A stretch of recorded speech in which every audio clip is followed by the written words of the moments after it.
तर मुलांना मागच्या तासामध्ये आपण कम्प्युटर नेटवर्किंग मध्ये नेटवर्क काय आहे, नेटवर्किंगची गरज कशासाठी आहे, कम्प्युटर नेटवर्कचा विकास कुठे कुठे मोठ्या प्रमाणावर झाला किंवा त्याचा वापर कुठे कुठे मोठ्या प्रमाणावर करण्यात येत आहे हे बघितलं.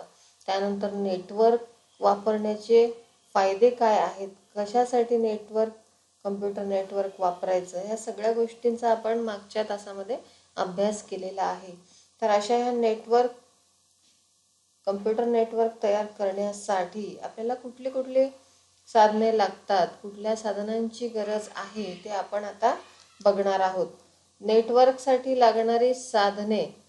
बघ, आपल्याला नेटवर्क जर तयार करायचं असेल तर नेटवर्कच्या जोडणीसाठी आपल्याला काही हार्डवेअर आणि सॉफ्टवेअरची गरज असते. नेटवर्कच्या जोडणीसाठी सामान्यतः आपल्याला काय काय लागतं तर कम्प्युटर्स लागतात, 1, 2 केबल्स आणि 3 नेटवर्क इंटरफेस कार्ड यांची गरज असते. तर या सगळ्या हार्डवेअरची गरज असते. तर बघा की आपल्याला या चित्रामध्ये दिसत आहेत की विविध केबल्स आहेत. आता तुम्हाला माहिती आहे की कम्प्युटर नेटवर्कमध्ये आपण काय करतो की संगणक एकमेकांना जोडतोय. आता आपण काय बघितलं की कुठल्या कुठल्या हार्डवेअरची गरज आहे, तर त्यामध्ये आपल्याकडे एक तर संगणक असणं गरजेचं आहे. संगणक नेटवर्कसाठी प्रगत मल्टीमीडिया प्रणाली असलेल्या वेगवान कम्प्युटरची गरज असते. ठीक आहे.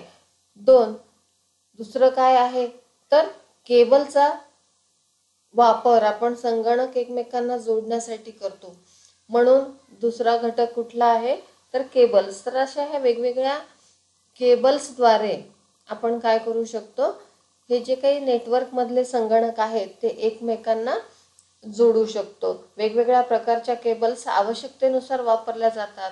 उदाहरणार्थ हे काय आहे, ट्विस्टेड केबल आहे. त्यानंतर फायबर ऑप्टिक्स तुम्हाला इथे दिसतंय, कोएक्सियल केबल आहे. आणि आता केबलच्या ऐवजी सॅटेलाइटच्या मदतीने नेटवर्कमधले संगणक एकमेकांना जोडता येतात. त्यासाठी मग ह्या मोडेमची गरज असते. तर ह्या सगळ्यांचा वापर करून काय केलं जातं की नेटवर्कमधले संगणक एकमेकांना जोडले जातात. आता तिसरा महत्त्वाचा घटक म्हणजे नेटवर्क इंटरफेस कार्ड. मग कम्प्युटरच्या सीपीयूला नेटवर्क इंटरफेस कार्ड काय केलेलं असतं, जोडलेलं असतं. हे कार्ड काय करतं, कम्प्युटर आणि केबल यांना सांधण्याचं काम करतं, जोडण्याचं काम करत असतं. तर हे 3 अतिशय महत्त्वाचे घटक आहेत. कुठले कुठले, एक तर संगणक, त्यानंतर दुसरा आहे केबल्स आणि तिसरं काय आहे नेटवर्क इंटरफेस. तर आतापर्यंत आपण काय बघितलं की हार्डवेअर कुठली कुठली लागतात नेटवर्कसाठी. तर आता बघूया आपण की नेटवर्कसाठी लागणारे सॉफ्टवेअर. तर पहिला आहे नेटवर्क ऑपरेटिंग सिस्टीम, की या नेटवर्क ऑपरेटिंग सिस्टीमचा उपयोग नेटवर्कमधील कम्प्युटरच्या कार्याच्या व्यवस्थापनासाठी केला जातो. आणि सध्या बाजारात अनेक नेटवर्क ऑपरेटिंग सिस्टीम्स उपलब्ध आहेत. उदाहरणार्थ विंडोज NT असेल, नोवेल नेटवेअर असेल. दुसरा आहे प्रोटोकॉल, की प्रोटोकॉल म्हणजे काय की थोडक्यात काही नियम असतात की नेटवर्कमधील कम्प्युटर एकमेकांमध्ये माहितीचं आदान प्रदान करत असतात. त्यासाठी काही नियम असतात, त्या नियमांप्रमाणेच माहितीचं आदान प्रदान झालं तर ते माहितीचं आदान प्रदान योग्यरित्या आणि जलदरित्या होत असतं.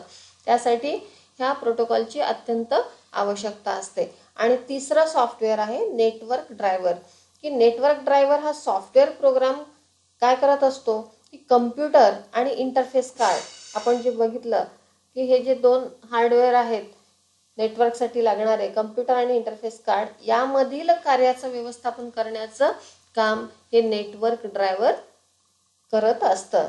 तर हे अतिशय महत्त्वाची साधनं आहेत की ह्या सॉफ्टवेअरचा आणि हार्डवेअरचा वापर करून आपण काय करू शकतो, नेटवर्कची जोडणी करू शकतो. तर अशा पद्धतीने आपण आज बघितलं की एखाद्या ठिकाणी जर आपल्याला संगणकाचं नेटवर्क तयार करायचं असेल तर कुठल्या कुठल्या घटकांची आवश्यकता असते. तर ह्या सगळ्या गोष्टींचा नीट अभ्यास करा. आणि व्यवस्थित लक्षात ठेवा.